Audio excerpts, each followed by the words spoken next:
자, 그래서 두 번째 아비아달인데, 지금 솔로몬이 아버지 다윗 왕의 유언을 듣고 그 다음에 그것을 다 마음에 새기고, 그 다음에는 뭡니까? 좋은 유언 들었다고 해서 지 삶이 아버지 없이 이제 지가 살아내야 되는 삶이 사라지는 게 아니잖아요.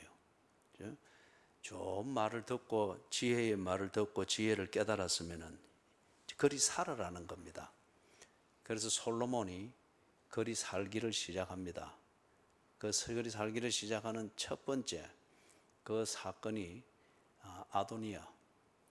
아도니아를 정리하게 되는, 거기 나오는데, 이걸 단지 정치적인 소요를 일으키게 만드는 그런 식으로 처리를 하지 않은 것은 솔로몬의 지혜였죠. 반드시 처리해야 될 문제인데 반드시 해야 될 걸 하고 난 뒤에 이걸 참 지혜롭지 못한 자는 그 후유증을 너무 많이 만들죠. 그죠? 꼭 이런 겁니다. 조그마한 뼈도락지 났을 때, 뽀도락지라 합니까? 그거 났을 때 자꾸 거기 신경 쓰니까 건드리고 섣불리 짜내려고 건들다가 조금 아프니까 또 떼고 이래 되면 이게 독이 올라가지고 확 커지잖아요. 그죠? 조그마한 뽀드락지로 그래 있다가 사가질 거예요. 그래 자꾸 건드리다 말았다 건드려도 어설프게 건드리다 이게 막 심이 박히는 종기로 악화되는 경우들이 있잖아요. 그죠? 지혜롭지 못하는 자들이 꽉 반드시 해야 될 것은 분명히 알고 그것을 처리할 의지도 있고 담력도 있습니다. 그런데 처리하는 방식이 지혜롭게 처신이 안 될 때에 꼭 조그마한 보드락지 그거로 끝날 걸 엄청난 종기로 만들어서 큰 후유증을 겪게 되는 거예요. 우리 속담에는 뭐가 있습니까? 삽으로 막아도 될 걸 호미로 막아도 될 걸, 호미나 삽이나 그거보다 더 큰 거 나오면 되지. 그런 거 있죠. 그죠? 지혜롭지 못한 자가 그렇습니다. 그런데 이제 이 솔로몬이 딱 아버지의 유언을 통해서 그 지혜의 말을 듣고 이리 해야 되겠구나 깨달음도 있습니다. 깨달음도 있으면은 그 다음에는 솔로몬의 책임입니다. 좋은 걸 배웠으면은 좋은 결과를 만들어낼 수 있어야 됩니다. 그게 배웠다고 하는 것의 증거지요. 많이 배웠지만은 지혜롭지 못해가지고 많이 배우고 저 감옥에 들어 앉아 있는 사람들이 꽤 많습니다. 꽤 많습니다. 또는 많이 배워가지고 그렇게 뭔가를 해내기는 했는데 지혜롭게 처신을 못해가지고 오히려 엄청난 후유증을 남기고 적을 만드는 어리석은 사람들을 많이 봅니다. 솔로몬이 좋은 말을 아버지로부터 들었고 지혜를 깨달았습니다. 이제 솔로몬이 그걸 따라서 살아내는 모습입니다. 그래서 좋은 말, 지혜의 말을 들었기 때문에, 그걸 깨달았기 때문에 좋은 결과를 만들고 지혜로운 결과를 만드는, 이걸 이제 보여주는 게 열왕기상 2장의 내용입니다. 그래서 첫 번째 아도니아를 처리했습니다. 어머니는 다르지만은 한 아버지 아래서 태어난 형제간입니다. 그렇기 때문에 이게 정치적인 이유를 가지고서 그냥 백성들의 눈에 보이는, 단순히 눈으로 볼 때는 형제가 형제를 죽이는 이게 되고, 죽인 다음에 지가 왕권을 차지한다, 그렇게만 읽히도록 만들면은 당연히 민심이 돌아서게 되겠죠. 그렇기 때문에 솔로몬이 그걸 잘 처리를 했습니다. 그 다음에 이제 오늘 또 두 번째 솔로몬이 처리를 해야 되는 문제가 당면을 했는데, 제사장 아비아달의 문제입니다. 거기 읽었던 본문에 보니까 그렇죠. 1장에서도 우리가 보았지만은 아비아달이 왕권이 이양되어지는 그 시점에서 아비아달이 누구 편에 섰습니까? 아도니아 편에 섰습니다. 그래서 아도니아는 그때 현재 왕인 다윗이 계승자로서 인정을 해준 황태자가 아니었습니다. 아도니아가 그냥 서열을 따라서 지가 제일 맞이기 때문에 그래서 지가 당연히 왕이 되는 걸로 단정을 하고 지 스스로 왕이 되고자 했죠. 이럴 때에 당시 실세 중에 실세였던 요압, 그리고 또 이 신앙의 차원에서 제일 권위를 가졌던 사람 중에 한 명인 아비아달 제사장, 이들이 아도니아 편에 서서 아도니아를 왕으로 세웁니다. 다음 주 오후에 보게 되겠지만 요압은 그것에 대해서 정치적 계산이 있었습니다. 그러나 아비아달은 그것에 대해서 특별히 정치적 계산이 없었던 것 같습니다.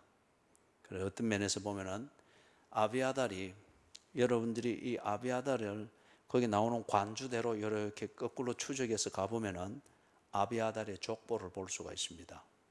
그래서 아비아달이 다윗의 편에 서서 다윗에게 충실한 그러한 제사장의 역할을 하게 되었던 것은 그가 그 집안이 돕이었죠. 거기에서 있는 제사장들을 사울이 몰살시켰잖아요. 그 다윗의 편을 들었다 하는 이걸 빌미를 들어가지고 그때 거기 있는 놉이었습니까? 거기 있던 제사장들을 몰살시켰습니다. 그때에 이 아비아달이 구사일생 탈출을 해가지고 다윗 진영에 들어 다윗 편에 선 거예요. 다윗 편에. 그러므로 다윗과 아비아달의 동행이 그렇게 시작이 된 겁니다. 그래서 여러분들이 이 관주를 역추적해서 가면은 아비아달이 바로 엘리 제사장의 집안인 것을 여러분들이 알 수가 있습니다. 참 그 엘리 제사장이 비운의 제사장이었죠. 그죠? 비운의 제사장이었죠. 그 사람은 참 이 뭡니까?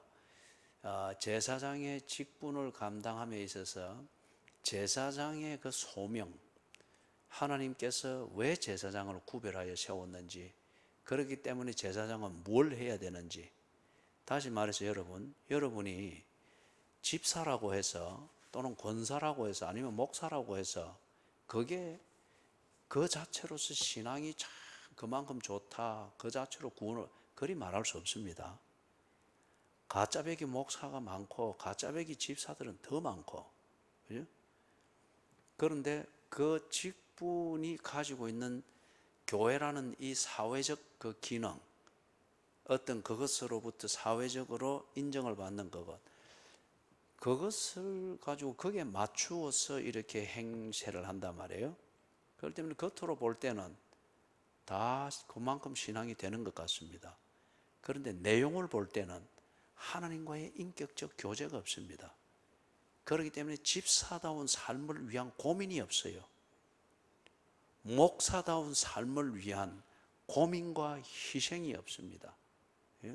그게 중요하거든요. 그게 신앙이고, 12의 혈루증을 앓던 여인이 예수를 갈망하기 때문에 어떤 것도 감수하면서 예수께로 나아가고자 했던 그와 같은 갈망함과 나를 예수께로 이끌어가는 그 행동하게 만드는 갈망함, 이게 믿음이었지 않습니까? 이게 집사면 집사, 권사면 권사, 목사면 목사에게 이거는 공통적으로 있어야 됩니다. 공통적으로 있어야 되는데 이 기본을 가지고서 1달란트, 2달란트, 5달란트의 구별이 있듯이 이걸 가지고 어떤 사람은 요만큼, 어떤 사람은 여기서, 어떤 사람은 저기서 그 차별이 있는 거예요. 그거는 높낮이의 차별이 아니고 기능의 차별입니다. 그죠? 그런데 엘리 제사장 같은 경우에는 그냥 제사장의 기능을 하는 것, 그것 서당계 3년이면 뭘 할 수 있다 했죠? 그죠? 늘 듣던 거 월월거리면서도 하늘천 따지 지도 그 운율 맞춰서 할 수 있듯이 엘리 제사장이 그런 식이었어요. 그는 하나님을 만나는 게 뭔지 모릅니다. 그리고 하나님을 당신의 삶 속에 동행하시고 통치하시고 내재하시는 그 하나님을 그는 모릅니다. 그런 게 뭔지를 모릅니다. 그냥 서당계 3년이면 풍어를 얻는다고 성막 중심으로 그렇게 제사장 훈련 받으면서 그렇게 해왔던 그것에서 익숙해 있는 프로그램들, 어떤 그러한 매너들, 이건 아주 세련되어 있죠. 그리고 제사를 드릴 때는 어떤 순서를 하고 어떤 순서를 하고, 그리고 그럴 때는 뭐 소리를 낮춰서 하고 크게 키워서 하고, 이게 몸에 딱 배어 있기 때문에 겉으로 볼 때는 흠잡을 데가 없습니다. 그런데 문제는 혈루증과 같은 그런 인생의 문제를 부닥치게 되고, 그리고 하나님을 아는 지식을 따라서 하나님을 한번 생각할 때에 그렇게 그걸 따라 행동하게 될 때 참 사람이 어중간하게 보일 수 있고, 가진 것을 많이 나누어야 되는, 그걸 이기주의적 관점에서 보면 손해잖아요. 그런 게 있을 수가 있고, 아니면은 그런 걸 위해서 때로는 밤을 밝히면서 뭔가 자기를 극복해야 되는 이럴 게, 그게 참 피곤하고 힘들고, 그러면 다음 날 내가 또 어떻게 일상을 사나 미리 겁먹는 어떤 이런 것 때문에 전혀 그걸 못 해내는 사람이었습니다. 그럴 감각이 없는 사람이었어요, 엘리 제사장이. 그죠? 그래서 결국에는 하나님으로부터 파면을 당하잖아요. 당하는데 어느 정도로 당합니까? 엘리가 객관적으로 볼 때는 제사장이라고는 이 교회의 기능에 있던 질서상 볼 때는 제일 높은 책임자의 위치에 있단 말이에요. 있으면서 겉은 번드르하게 참 매끄럽게 잘 하는데 속에 아무것도 없는 거예요. 그리 될 때에 그 제사장이 지도하는 그 시대와 그 다음에 그가 집례하는 제사를 드리고 예배를 드리고 나오는 사람들이 하나님을 믿는 것, 하나님과 교제하는 것, 그리고 하나님을 믿으며 산다고 하는 그 실생활의 의미가 뭔지 이걸 백성들이 전혀 모르겠죠. 그냥 와서 눈도장만 꼭꼭 찍으면은 다 괜찮은 걸로 그렇게 다 알아지겠죠. 그죠? 그래서 하나님께서 엘리를 싹 없애버렸습니다. 없애는데 어느 정도로 없애버렸느냐? 네가 뿌리를 내려가지고 심어가지고 그 뿌리를 딛고 살아는, 네가 제사장 집안이니까 네 자손들도 신분을 따라 제사장이 되겠는데 앞으로 네 후손들의 네를 따라서 일어나는 제사장들은 제사장으로서 일할 기회가 없을 것이다. 제사장으로서 살을 수 있는 어떤 이게 기회가 없어질 것이다. 다 너희들의 그 네 후손들은 제사장이 신분을 따라서 세습되니까 제사장이 될지는 모르나 빌어먹는 제사장이 될 것이다. 여러분, 이게 지금 이 시대에도 그런 목사들을 많이 보지 않습니까? 그죠? 그리고 그렇게 빌빌거리는 교회 직분자들을 많이 보지 않습니까? 어떤 것 하나도 해낼 수 있는 영역이 없어요. 그죠? 말은 잘 뭐 하나님의 주권 뭐 돌봐주시고 말은 잘 죽기는데 하나도 일상의 자신의 삶에 해내는 게 없어요. 그죠? 언제나 주변의 이해와 재수와 요행이라고 여겨지는 그러한 것들을 의지해서 넘어가는 것 아니면은 해내는 게 없단 말이에요. 이게 엘리 제사장 집안에 하나님께서 내렸던 그들의 미래였습니다. 빌어먹고 사는 제사장이 될 것이다. 그렇기 때문에 이 아비아달이 엘리 제사장 이 집안에 4대째 내려오는가 그 해서 제사장입니다. 아비아달이. 자, 다시 그런 이제 본문으로 돌아와서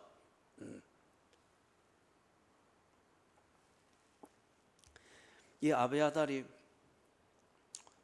이제 정세가 이렇게 예측할 수 없는 난세에 이르렀을 때에 아비아달이 나름대로 또 볼 이게 이스라엘에 유익하겠다, 아니면은 이게 하나님의 뜻이겠다, 지 나름대로의 섣부른 판단을 가지고서 아도니아 편에 선 겁니다. 제가 볼 때에 이 아도니아가 정치적 계산이 있거나 권력에 욕심이 있거나 어떤 다윗에게 대한 반감이 있어서 그래서 혁명군에 가담하듯 그런 입장에서 이렇게 그것은 아닌 게 분명합니다. 여러분이 여기 관주를 따라서 아비아달을 추적해 가면은 아비아달이 다윗에게 올 때, 그 다음에 다윗에게 와서 다윗이 그 어려움, 다윗의 고백이 뭐였습니까? 그 어려움을 표현하는 게 사망과 나 사이에는 얼마나 된다고요? 한 걸음뿐입니다. 딱 한순간 아차 하면은 그냥 끝인 거예요. 그럴 때에 아비아달이 다윗에게 왔습니다. 다윗에게 와가지고 제사장으로서 해야 될 일들, 다시 말해서 다윗의 이 영성을 세우는 데서 적극적으로 협력하고, 그리고 이 영성의 근거에서 하나님과 인격적 교제를 나누는 이 삶을 깨닫고 그 삶을 익혀가는데 아비아달이 참 많은 역할을 했습니다.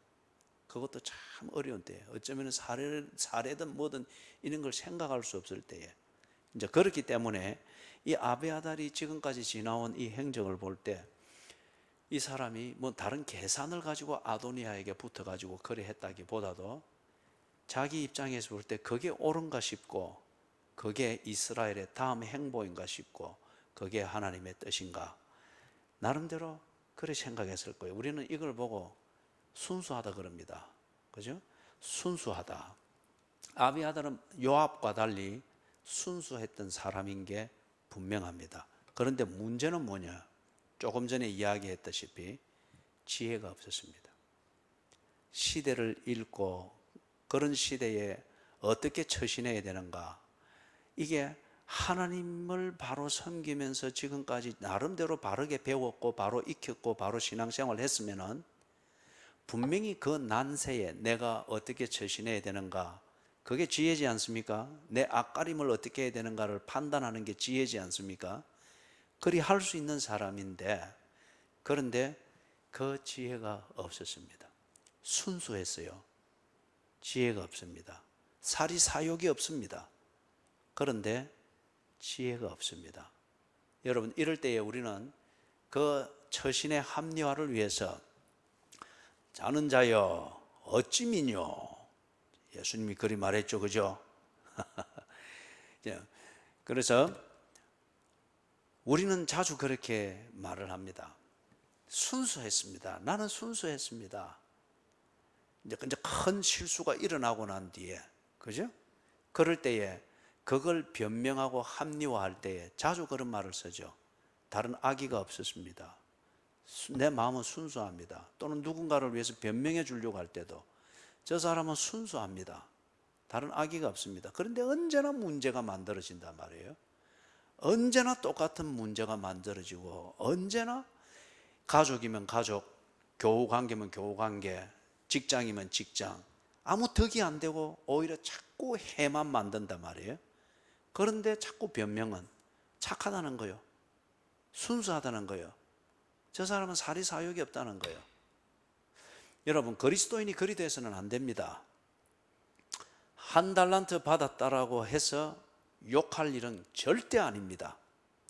한 달란트 받은 사람이라고 해서 5달란트 가지고 있는 자가 나보다 못하느니, 그거는 5달란트 받은 자가 하나님으로부터 엄중한 문책을 당할 태도입니다.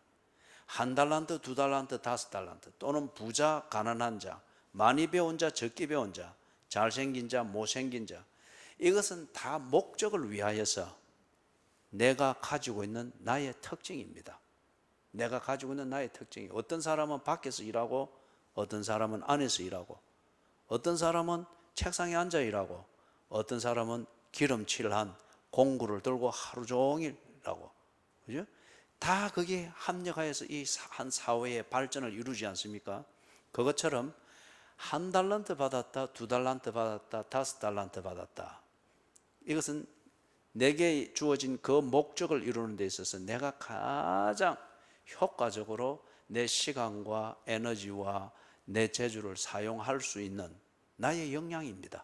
그렇기 때문에 이 차이를 두고서는 뭐 귀하다 그리 말할 수 있는 근거가 아니에요. 그리 말할 수 있는 근거가 아니에요. 그런데 문제는 언제나 착하다, 순수하다, 열심히 한다, 뭐 하는데 전혀 1달란트 받은 효과를 내지를 못합니다. 전혀 2달란트 가지고 있는 자다운 결과를 못 만들어냅니다. 그리스도인은 그리 살아서는 안 됩니다. 특별히 그리스도인은 그리 살아서는 안 됩니다. 모든 인간은 그리 살아서 안 되지만은 특별히 그리스도인은, 지금 솔로몬이 아버지 다윗으로부터 지혜를 듣고 어떻게 하라는 것을 분명히 듣고 인도를 받는 것처럼 그리스도인은 세상의 소금과 빛이 되도록 하기 위해서 언제나 하나님으로부터 이끌림을 받고 있고 필요한 지혜를 받고 있고 지혜대로 살 수 있는 은혜를 받으며 살고 있는 것이 그리스도인입니다. 그렇기 때문에 소금 되라 빛 되라고 했지 않습니까? 그런데 이놈의 그리스도인들이 어디 가도 소금 맛을 못 냅니다. 어디 가도 빛을 내지를 못하고 어둠에 가면 같이 어두워져 버리고 썩는 데 가면 같이 썩는 냄새를 내버리고, 그래서 지가 뭔가 조금이라도 소금 티가 나고 빛 티가 나면은 사람들의 주목을 받고 뭔가 타겟이 되면은 뭔가 손해보고 불안할까 싶으니까 썩는 데 가면 지도 썩는 냄새 내고, 어두운 데 가면은 지도 빛 다 잠가버리고 그냥 어둠에 섞여버리고, 그래서 전혀 주목을 안 받으니까 책임지를 안 만들고 하고. 그런데 결과적으로는 한 달란트 받은 그 결과를 못 만들어냅니다. 2달란트 받은 그 결과를 못 만들어내요. 은혜를 받고 하나님의 지혜를 듣고 하나님의 인도함을 받는 자다운 결과를 못 만들어내고, 착하기는 착한데 언제나 빙신처럼 사는 거예요. 그죠? 전혀 하나님 없이 사는 사람보다 더 못하게 언제나 문제만 만들고, 세상의 동정을 안 받으면은, 하나님의 은혜가 아니라 세상의 동정과 이해를 안 받으면은 도무지 그 자리도 지킬 수 없을 정도로 빙신처럼 산단 말이에요. 여러분, 이거는 옳은 게 아닙니다. 예? 순수하다, 그러나 늘 문제만 만든다, 이거는 정말 잘못된 겁니다. 예? 내가 뭐 하나님을 찾고 요즘 의지한다, 그 참 막연한 이야기들을 많이 해요. 그러나 전혀 삶의 변화가 없습니다. 전혀 삶의 이웃에게 변화가 없습니다. 가족에게 수건처럼 쌓여있는 문제를 푸기 위하여 조금이라도 희생하는 게 안 보입니다. 나를 조금 낮추고 나를 변화시키면 언제나 얼마든지 해결될 수 있는 문제인데 절대 그 문제가 해결이 안 됩니다. 그거는 뭐예요?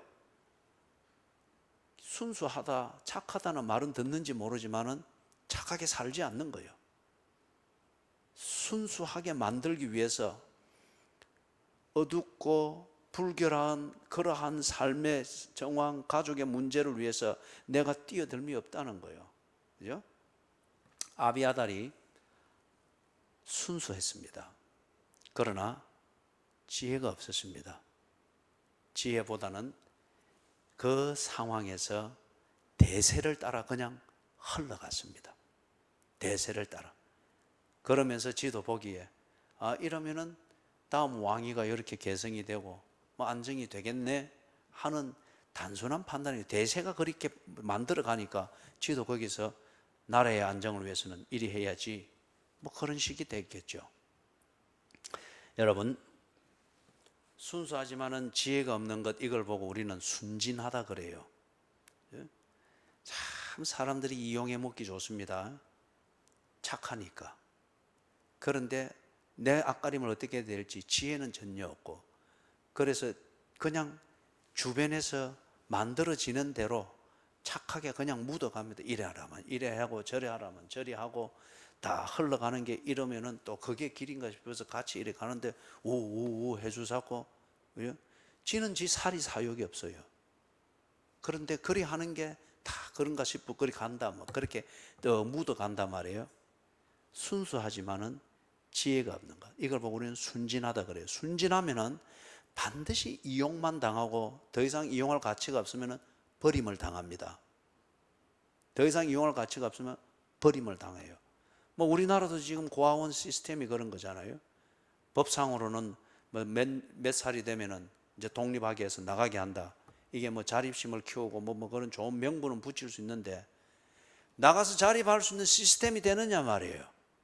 예? 현실적으로 볼 때에 그게 되느냐 말이에요. 그죠?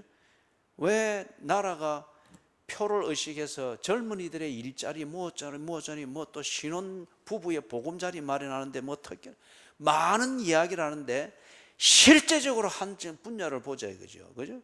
고아원에서 자랐던 이 아이들이 만 18세입니까? 그래 돼서 나왔을 때에 그들을 계속 성인으로서 독립하고 자립할 수 있도록 그 첫 단계를 마련해 주는 이 나라의 복지 시스템이 정말 가동되고 있느냐 말이에요. 그죠? 그 뭐 자립기금 1,000만 원인가 주는 것, 그걸 가지고 어떻게 하라는 거예요? 지 돈을 지가 관리해 본 적도 없고 1,000만 원으로 뭘 어디다 어떻게 보관해야 되는지 훈련 받아본 적도 없고, 예? 누구도 그들의 멘토가 되어주는 인간관계가 매여 있는 것도 아니고, 그러다 보니까 고아원에서 자라서 나온 그 젊은 아이들이, 특히 여자아이들이 그 성매매 하는 이런 것으로 그냥 쉽게 빨려든다는 거잖아요. 그죠? 먼저 나온 애들이 그렇게 정착해 있으니까 이제 갓 나온 애들이 어떻게 살아야 되는지, 또는 어느 집에서 있어야 되는지, 그래서 주거를 같이 합치니까 먼저 나온 애들이 거리 사니까 그냥 이리 해. 그렇게 빨려 들어가면서 그렇게 자꾸 연쇄가 된다는 거잖아요. 자, 사랑하는 여러분, 순수하지만은 지혜롭지 못할 때에 순진하다, 대번에 이용해 먹기 좋습니다. 그리고 가치가 없으면 버림을 받습니다. 그리스도인은 절대 그런 사람이 아닙니다. 착하게 살아라라고 가르치는 게 기독교가 아니란 말이에요. 왜 순진해지려고 합니까? 그거는 용기 없는 사람들이 하는 거예요. 용기 없이 빙신처럼, 그러나 욕 듣지 않게 살기 위해서 착하게만 살려고 하는 거예요. 하나도 해결하는 것은 없습니다. 그게 기독교가 아닙니다. 그게 복음으로 말미암아 사람을 변화시킨다, 그 의미가 아니에요. 사람이 변화되는 것은 착해진다, 순진해, 이게 아닙니다. 해낼 수 있도록 변화시킨다는 거예요. 그게 복음입니다. 순수하지만은 순수한데 열정은 가득합니다. 그러나 지혜가 없습니다. 이것처럼 이용해 묻기 좋은 사람이 없어요. 순수합니다. 착합니다. 거기에 정의감이 넘칩니다. 이것처럼 앞에 세워가지고 총알바지 만들어 묻기 좋은 사람이 없어요. 아주 착합니다. 그리고 순수합니다. 그런데 어린애는 또 넘칩니다. 또 이것처럼 이용해 먹기 좋은 사람도 없죠. 우리 친구 아이가 이러면은 이건 지 집이고 뭐고 아무것도 없습니다. 그냥 우리 친구 아이가 이러면은 교회고 뭐고도 없습니다. 그게 하나님의 뜻인가 하여서 지 열정에, 그죠? 순수한 데다가 또는 착한 데다가 희생, 이걸 아주 가치 있게 여기는 이런 또 순진한 사람이 있어요. 여러분, 의미 없는 희생, 이거는 그냥 종교적인 도덕에 지나지 않습니다. 그렇기 때문에 예수께서 희생으로만 끝나지 않았잖아요. 그 희생을 통하여서 부활의 생명으로 살려놨지 않습니까? 다른 말로 하면은 하나님의 자녀로 살려놓는, 이게 아니면은 예수는 절대 희생하지 않았습니다. 의미가 없는 거죠. 그죠? 무슨 사람 감동시키려고 미루나무 아래서 14년 뒀다고 그런 짓을 예수님은 하지 않았습니다. 그를 하나님의 자녀로 만드는 이 목적을 위해서라면 예수는 십자가를 기꺼이 지셨습니다. 그런데 오늘날 우리 그리스도인들이 이 아비아달처럼 착하려고 하는 거예요. 착하려고 하면서 이 어려움들을 그런 식으로 피해가고 세상의 공격으로부터 저 사람은 착하니까 나도 그런 정도의, 그거는 세상의 동정과 시혜를 받아서 살아남는 거잖아요. 그런 걸 위해서 착한 거 훈련한다고 교회 다니고, 그게 아닙니다. 처음에는 그럴 수가 있죠. 그리 하면서 혈루증의 냄새와 악취와 그것 때문에 모든 것을 잃는 이 문제를 발견하고 이것을 해결해내는 것이 아니다고 하면은 착한 게 무슨 의미가 있어요? 예? 하나님을 찾고 하나님께로 나아가도록 만드는 이 삶으로 변화시켜주지 않는 것 같으면 그 착한 게 무슨 의미가 있어요? 그런 거 치는 것 같으면 뭐 절에 가서 9년 동안 벽면 좌선하면서 하는 게 그게 더 착할 수가 있죠. 꼼짝 안 하고 방에만 앉아 있으니까 누구한테 해를 끼치겠어요? 뭐 먼지 하나를 일으키겠어요? 얼마나 착해요. 예? 지금 제가 무슨 말하는지 알아듣죠? 예? 뭐 졸던 사람은 못 알아들었을 거고 그냥 들었던 사람은 알아들었습니까? 예? 착하게 사는 것, 이게 기독교를 말하는 게 아닙니다. 예? 지혜롭게 처신하여서 한 달란트면 한 달란트의 결과를 만들어내고, 두 달란트 받으면 두 달란트의 결과를 만들어내고, 예수님이 모본으로 보인 대로 말하자면 하나님의 자녀 되도록 만드는 목적을 위해서라면 예수께서는 물불을 가리지 아니했습니다. 악과 맞서 싸웠고 40일을 굶어야 되면 굶었고, 돌로 떡을 만들어 먹는 이 희한한 방법이 있어도 거부했고, 하나님의 자녀로 만드는 이 면에 있어서 한 가지 예를 드리고 우리가 참고 구절로 확인하고 마치겠습니다. 김익두라는 이름을 들어봤어요? 예. 모르는 분은 그 인터넷에 김익두를 치면은 그 사람의 요 간단한 그 프로파일과 생애가 나올 겁니다. 그리고 그걸 또 교회 역사와 연관해서 치면은 한국 교회 역사에 있어서 아주 중요한 역할을 했던 사람이고 최초의 목사 중에 한 명이기도 합니다. 이분이 예수 믿기 전에는 그분이 고향 평양이었나? 그 평양 아니면 황해도로 제가 알고 있습니다. 아주 소문난 깡패였어요. 옛날에는 장이 서잖아요. 장이 서면은 김익두 딱 나타나면은 김익두는 막 먹을 거 다 먹고 지 하고 싶으면 다 하고, 장터의 장사꾼들은 벌벌 떨고 아주 소문난 그런 깡패였습니다. 그런데 이 양반이 예수를 믿게 된 거예요. 선교사들의 전도를 통해서 예수를 믿고 난 뒤에 그리고 불같이 살았습니다. 예수 천당, 예수 천당. 뭐 깡패지만 배운 게 있겠어요? 그러나 그 진심은 순결하고 정결했습니다. 예수 천당.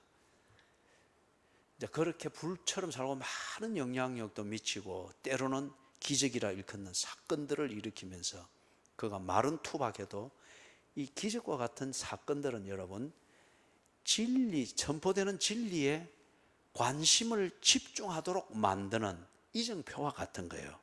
그렇기 때문에 예수님께서 사람들이 예수를 찾아와서 기적으로 병이 낫고 그게 좋아서 돌아갈 때 불러 세운 겁니다. 그거는 이정표와 같기 때문에 그걸 보았으면은 이제는 예수가 하는 말을 새겨 듣고 믿으라는 거예요.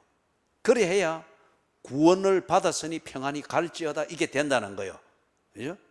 몸만 나았지 전혀 평안히 살지 못하고 빙신처럼 사는 거, 그건 구원이 아닙니다.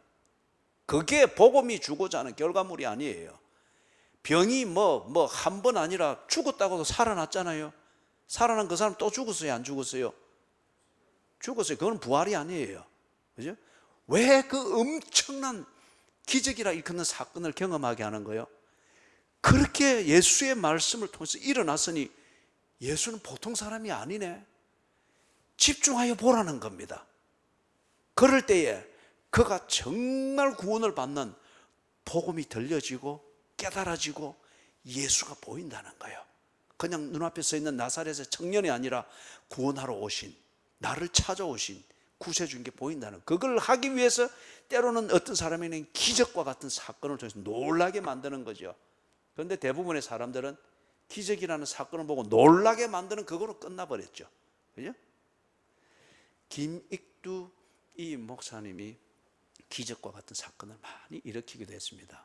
그렇기 때문에 그가 많이 배우지를 못하기 때문에 잘 설명을 못하는 이 부분을, 그런 기적과 같은 사건을 통해서 사람들이 김익두를 보통 사람이 아니다라는 걸 집중할 때에 그의 어눌한 말도 그들은 집중하여 들으면 알아듣거든요. 집중하여 들으면 알아듣는단 말이에요. 그죠? 늘 졸고 앉아 있으니까 평생을 교회 마당 밟아도 늘 목탁 두드리는 연불하듯이 그렇게 생활하잖아요. 그래 김익두 이 목사를 통해서 많은 변화가 일어났고 복음이 엄청나게 전거됐습니다. 그런데 나이들은 늙은 거예요.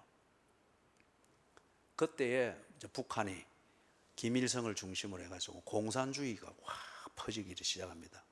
이 공산주의는 무자비했습니다. 일제시대 때에도 한국사를 읽어보세요. 한국 교회사에서도 거기 참 언급이 되는데, 이 우리 한반도에서는 일본 군들, 일본 순사들 이것들이 워낙 그거 하니까 이 독립운동하는 사람들뿐만 아니라 이런 공산주의의 다른 이념을 가지고 이래 하는 것도 일본 순사들이 잡아서 그래 했거든요. 이래 다 한반도로 빠져나가서 주로 모인 데가 만주 지역이었죠. 거기서 나라 이런 서름을 가지고 독립운동하려고 온 사람, 먹고 살려고 온 사람, 그 다음에 이 공산주의 이념에 세뇌돼 가지고 이 공산주의로 나라를 독립시키겠다, 공산주의 운동하는 사람들도 거기 와서 피신해서 자기들 운동하는 거예요. 거기에서 같은 이 대한민국 사람들인데 공산주의를 안 받아들이고 거부한다고 해서 이 공산주의 운동하는 사람들이 어떻게 하는 줄 알아요? 그걸 거부하는 같은 조선 사람들을 무릎을 꿇리고 그냥 총을 쏴 죽이는 것도 아니고 정수리에 대못을 박은 거예요. 예? 역사 자료에 나오는 거예요, 이게. 예? 이념이라고 하는 게 그리 무서운 겁니다. 이념이라는 게. 그런 식으로 죽이고 했다가 이래 이제 이 뭡니까? 뒤에 이래 이제 들어오면서 해방이 되고 이래 하면서 김일성이 이제 들어왔잖아요. 그리고 러시아의 이 후원을 적극 후원을 받으면서 이제 공산주의 확산 운동을 하는데, 이게 복음을 받은 그들이 말하는 식으로 예수쟁이들이 이 이제 참 이 공산주의를 안 받아들이거든요. 그리고 예수 믿는 사람들이 워낙 강하고 딱 밀집된 마을들이 있으니까. 그래서 이 공산주의 하는 사람들이 북한에서 누구를 이용했는가 하면 김익두, 늙은 김익두 목사를 찾아가 가지고 이렇게 말을 하는 거예요. 공산주의를 말하지 않고 모두가 잘 살아야 되지 않겠습니까? 고루고루 나누고 평등하고 서로 사랑하면서 잘 살아서 이 나라를 빨리 재건해야 되지 않습니까? 이런 식으로 늙은 김익두 목사에게 말하니까 그것만 들으면 이게 성경적이잖아요, 그죠? 그러니까 김익두 목사가 대번에 동조한 겁니다. 그리고 김익두 목사가 이 공산주의를 선전해 주었어요. 자기 입장에서는 그게 복음이라 생각하고, 그래서 늙으니까 판단력이 없는 거예요. 흐려진 거예요. 그렇게 이용을 당하고 뒤에 이 사람이, 이 김익두 목사님이 어떻게 사라졌는지 모릅니다. 공산주의 속성을 알면 우리가 어떻게 사는지 대충 짐작을 할 수 있잖아요, 그죠? 김익두 목사님이 그러고 보면은 어떻게 됐습니까? 순수했습니다. 반면에 열정, 희생, 의리 이 면에서 겁이 없었습니다. 예. 그렇기 때문에 늙음하게 아주 잘 이용을 당했습니다. 그 아주 치졸하고 잔악한 공산주의를 서민들에게 퍼뜨린 데서 사람들이 김일성이가 말하고 공산주의자들이 막 말하고 이럴 때는 공산주의인 줄 알고 또 그런 만주의 얘기들을 듣고 막 피해본 자는 한두 명이겠어요? 그럴 때에 대번에 딱 거부하는데 그들이 존경하고 그 다음에 많은 그 은혜를 받는 통로 역할을 했던 김익두 목사가 말을 할 때는 다 듣는 거예요. 김익두 목사가 그런 말을 할 것이라 안 하기 때문에, 생각을 않기 때문에 순진한 양민들이 김익두 목사가 한 말이기 때문에 듣는 거예요. 그런데 결과적으로는 북한이 적화되는데 상당한 역할을 한 거죠. 순수했지만은, 착하지만은 지혜가 없을 때에 그렇게 이용을 당합니다. 착하지만은 또는 순수하지만은 하나님의 말씀을 깨닫지 못하고, 그리고 그 하나님의 말씀으로부터 내게 주어지는 지혜를 깨닫지 못하고 그 지혜에 딱 서 있지 못하면은 그냥 세상이 이용해 먹기 좋은 예수쟁이가 됩니다. 그건 진짜 반푸너치 예수쟁이죠. 예? 자, 우리 성경을 한번 찾아보고 비교해보고 마칩니다. 갈라디아서 6장 2절을 보세요.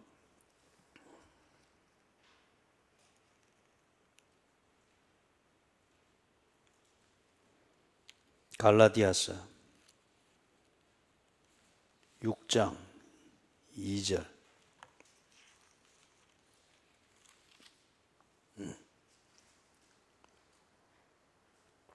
찾았어요? 자, 같이 읽습니다.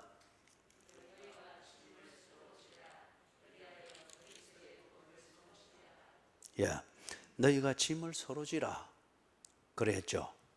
그죠? 아비아달이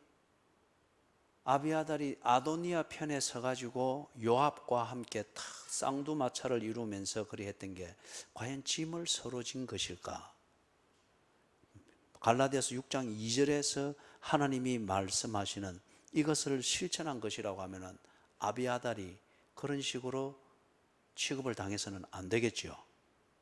그런데 아비아달은 나름대로 순수한 마음을 가지고 국가를 위해서 또는 왕을 위해서 뭐 그렇게 했는지는 모르지만은, 그러나 갈라디아서 6장 2절에서 말한 것처럼 짐을 서로 지는 것 이게 아니었다고 하면은 아도니아는 그냥 순진한 사람이었습니다. 자, 다른 데로 우리 한 군데 볼 수 있습니다. 고린도후서 6장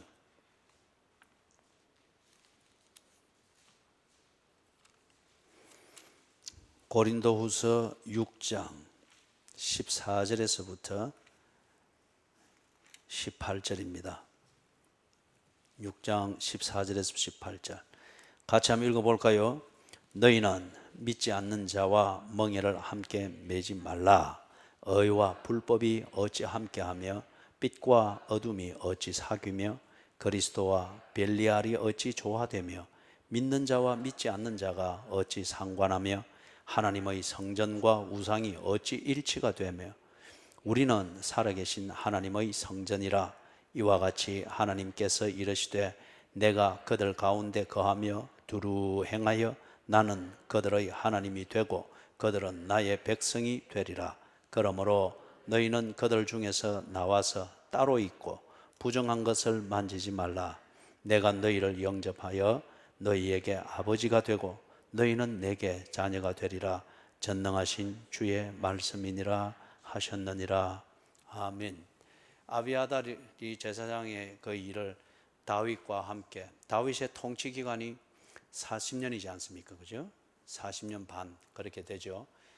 그런데 이 아비아달이 다윗의 통치 기간 내내 함께 했습니다. 내내 함께 했단 말이에요. 그런 것 같으면은 그래 하면서 제사장으로서 얼마나 하나님을 생각했겠어요. 그리고 하나님의 명령을 얼마나 받았겠어요. 그리고 그 명령대로 왕에게 직언하면서 얼마나 위기를 직면할 때마다 왕으로 하여금 하나님의 뜻과 말씀에 순종하여 처신하니 무언가를 얼마나 지도했겠어요. 그죠? 다 아비아달에게 있는 지식이 아니라 그 아비아달의 영성과 제사장의 직분을 통하여서 다윗의 나라를 통치해 주시는 하나님의 그 통치하심을 얼마나 듣고 전달해 주었겠느냐 말이에요.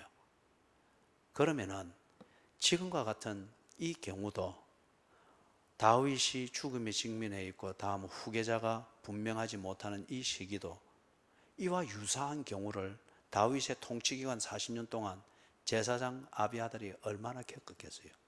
그럴 때마다 왕에게 충원과 직언을 얼마나 많이 했겠어요. 그죠? 여러분들이 이 관주를 따라 추적해 가다 보면은 아비아달이 거기에 있던 놉에서 제사장들과 그 가족들이 싹 몰살당할 때 9413 그렇게 피해 나와서 이 다윗에게 올 때 뭘 가지고 왔는가 하면은 제사장의 입는 제복 중에 한 부분에 에봇을 가지고 왔어요. 이 에봇은 제사장이 그 사회에 큰 어려움이 있고 사람들의 큰 어려움과 문제가 있을 때에 이 에봇을 붙잡고 또는 에봇을 입고 하나님께 기도했습니다. 그럴 때 하나님은 그 제사장의 기도를 들었었어요.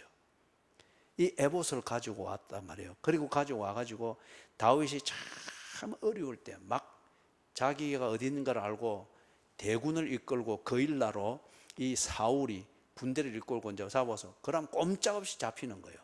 몰살되는 거예요. 이걸 들었을 때 풍전등화 같은 위기 때에 다윗이 하나님을 찾는데 아비아들이 가져온 이 에봇을 가지고 기도하게 한 거예요. 그리고 다윗이 그 위기를 빠져나갑니다. 하나님께서 나가면서. 그와 같은 경우가 얼마나 많았겠어요. 그렇기 때문에 지금 이 다윗이 임종을 앞두고 있고 후계자가 명확해지지 않는 이 상황 또한 겪었던 유사한 경우들이 많았고 그때에 어떻게 처신했던 걸 아비아달은 알고 있습니다. 이때에 아비아달이 하나님을 기다려야죠. 아니면 하나님께 기도해야죠. 그 에봇을 입고 하나님께 물어야죠. 그죠? 그런데 이때는 왜 아비아달이 이랬는지, 왜 먼저 앞서서 정의를 내세우고 먼저 앞서서 이래야 안전하고 이래야 화목해지고 이래야 뭐 잘 되는 거고 왜 지가 앞서서 답을 말했느냐 말이에요. 지금까지 지가 멈추어서 하나님께 답을 구했던 사람인데 왜 여기서 이렇게 했느냐 이거죠. 예? 그렇기 때문에 고린도후서 6장 14절에서 18절에서 말하는 것은 갈라디아서 6장 2절에서 말하는 것 서로 짐을 지라 이것과 전혀 다른 경우입니다. 여기서는 고린도후서 6장 14절에서는 너희는 믿지 않는 자와 멍에를 함께 하지 말라 그랬죠. 그죠? 믿지 않는 자와 멍에를 함께 하지. 아비아달이 이 경우가 되어버린 거예요. 그죠? 지금까지 다윗의 통치 40년 동안에는 갈라디아서 6장 2절처럼 다윗과 함께 서로 짐을 져서 하나님의 뜻을 순종하고 하나님의 뜻을 이루어가는 일을 위해서 서로 짐을 지는 이 동행을 했단 말이에요. 그런데 지금 여기에 와가지고는 지금 이 절체절명의 위기에 와가지고는 요압과 함께 짐을 진 거예요. 아도니아와 함께 멍에를 맨 거예요. 이 함께 멍에를 맨다는 것은 유대인식 표현이에요. 유대 사회에서는 이 땅을 갈 때에 우리는 소, 쟁기를 단 소 몇 마리죠? 한 마리잖아요. 그죠? 한 마리 뒤에 딱 쟁기를 해가지고 끌잖아요. 그죠? 워 하면서 이렇게 끌어가잖아요. 그런데 유대인 사회에서는 밭을 갈 때, 땅을 갈 때에 뒤에 쟁기를 딱 하면은 이 멍에를 최소 2마리에게 딱 씌우는 겁니다. 한 마리는 어미, 한 마리는 새끼. 아니면은 동격에 이걸 딱 해가지고 그래서 이 2마리를 끌게 하는 거예요. 그렇기 때문에 멍에를 같이 이렇게 딱 매어놨기 때문에 이게 전혀 다르고 소가 전혀 다르다 이렇게 되는 것 같으면은 이 한 멍에 아래 2 소가 한 길을 못 가잖아요. 그죠? 그럼 이게 일이 안 되는 거예요. 그걸 딱 비유를 해가지고 믿지 않는 자와 멍에를 함께 하지 말라. 그래 한 겁니다. 그래서 우리가 고민할 때 할 수 있는 대로 믿는 자와 결혼해라. 그게 절대는 아니지만은 할 수 있는 대로 그래. 그게 이제 지혜라는 거예요. 그죠? 그게 지혜라는 거예요. 그 다음에 동업을 해도 혹 같은 직종에서 동업을 해도 믿지 않는 자와 함께 하지 마라. 그럼 단적인 예로 주일 성수하는 문제로 대반에 처음부터 뭐 삐걱삐걱 할 수 있잖아요. 그 다음에 11조 하는 문제로, 그죠? 이 기업에 우리가 사업을 하는데 사업의 입장에서의 11조를 해야 되느냐 말아야 되느냐, 이거는 예수를 모르면 전혀 말이 안 되는 소리죠. 그죠? 집안에서도 이거는 언론의 일치를 보기가 어려운데 예를 들자면 그렇다는 거예요. 믿지 않는데. 그런데 이 아비아달이 하나님을 전혀 모르고 멈추어 하나님의 답을 기다리는 것, 이걸 전혀 모르는, 지는 지금까지 40년 동안 그리 해왔습니다. 길을 물을 때 멈추어 하나님을 찾았습니다. 에봇을 붙잡고. 그런데 아도니아는 그런 사람이 아니에요. 요압도 다음 주에 보게 되면 그런 사람이 전혀 아니에요. 그런데 단지 나라가 이래하면 안전할 것이다 하는 그 명분에만 순진하게 동조해가지고 믿지 않는 자와 멍에를 맨 거예요. 에봇을 붙잡고 하나님께 길을 물으며 기도하는 자가 에봇이 아니라 명분과 계산을 따라서 뭔가 처세를 하는 이 사람과 같이 멍에를 매버린 거예요. 그죠? 설득당한 것이 아니라 지 순진함이 그렇게 해버린 거예요. 그죠? 그렇기 때문에 이게 길을 못 가는 거예요. 갈라디아서 6장 2절에 말하는 서로 짐을 지라, 이것은 믿는 자와 함께 멍에를 맨 그겁니다. 하나님의 뜻을 위해서 누구 하나만 죽으라고 하지 말고 같이 나누어서 일을 하고, 나도 좀 불편하고 저도 좀 불편하고 이럴 때에 다 한 목적이 이루어지는 그런 의미에서 서로 지름을 지라 그래 한 거고, 고린도후서에서 말하는 것은 믿지 아니하는 자와 함께 짐을 맬 때 협동이니 뭐 뜻이니 나라의 안전이니 명분은 좋지만은 그렇게 해서 되는 게 없다는 거예요. 그죠? 한 멍에 아래 종류가 다르고 성격이 다른 2 소가 있을 때 이게 엉망이 되어지듯이 그렇게 된다 하는 그것을 말합니다. 그래서 사랑하는 여러분, 예수를 믿는 것은 착하자고 예수 믿는 게 아닙니다. 십계명을 우리에게 준 것은 금욕적으로 착하게 살아라고 그런 게 아니에요. 기독교에서 말하고 성경이 우리에게 가르치는 것은 착하게 산다. 세상이 말하는 게 불이 먹기 좋은 그런 종류의 사람을 말할 때 착하다 그리 말하는데 그런 사람 되라고 그런 게 아니에요. 문제를 해결해내는 사람이 되라는 거예요. 썩는 곳에서는 썩는 것을 방지할 수 있는 소금이 되는 것, 어두운 곳에서는 어둠이 무슨 소리를 할지라도 빛을 발할 수 있는 것, 이리 해내는 것, 이런 종류의 사람으로 만들어내는 것이 복음의 능력입니다. 하나님의 자녀로 세워지도록 모든 것을 처신할 수 있는 것, 그게 지혜입니다. 이렇게 살도록 하는 것이 복음의 능력이에요.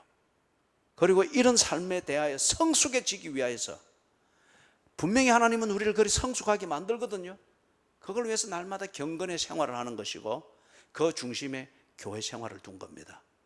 여기서 실험하고 배우고 고민하고 격려받고 치유받고 그리고 나가서 햇빛처럼 소금처럼 살아라.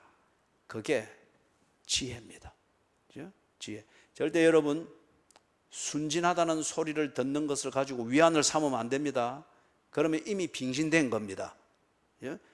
그리고 지혜 없이 하나님께 멈추어 하나님께 물어보고 하나님으로부터 분명하게 응답받은, 분명하게 내한테 확신이 되어지는, 목숨을 걸 만한 그 확신이 되어지는 것 없이 그냥 정의감, 막연한 희생, 열정 아니에요. 그러면은 집을 다 태우고 없애버립니다. 다 내 인생 엉망으로 만들어 버립니다. 순수하다는 것, 그것으로 모든 것을 합리화할 수 있는 게 아니에요. 순수하다, 그게 신앙이 아닙니다. 해내야 됩니다. 하나님의 자녀다워야 됩니다. 하나님의 자녀답다라고 꼬리표가 붙는 결과물을 만들어내야 됩니다.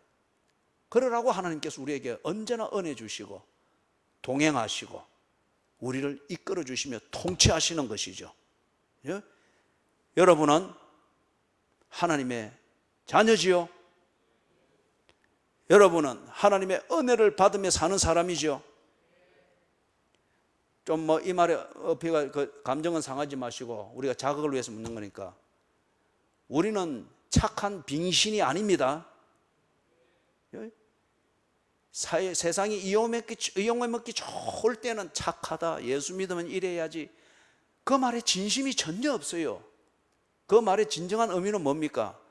너는 참 이용해 먹기 좋네, 교회 많이 다녀라, 그 말이에요. 그런 종류로 취급받으면 우리는 이미 빙신입니다. 그런 식으로 살아서 우리 하나님을 욕먹여서는 안 됩니다. 우리 하나님은 그런 분이 아니죠. 그죠? 구원에 일하는 이 위대한 업적을 위해서 예수님은 싸울 때는 싸우고 조용할 때는 조용하고 기적을 일으킬 때는 일으키고 사탄의 권세를 떨어뜨릴 때는 떨어뜨리고 돌로 떡을 만들 수는 있으나 40일을 굶는 것을 기꺼이 해냈습니다. 이런 처신을 할 수 있는 지혜가 여러분에게 있기를 바라고, 아비아달과 같은 순진함으로 빠지는, 그런 유혹에 빠지는 그런 것이 결코 여러분에게 일어나지 않도록 지혜로운 그리스도인들 되기를 주의 이름으로 축원합니다. 아멘.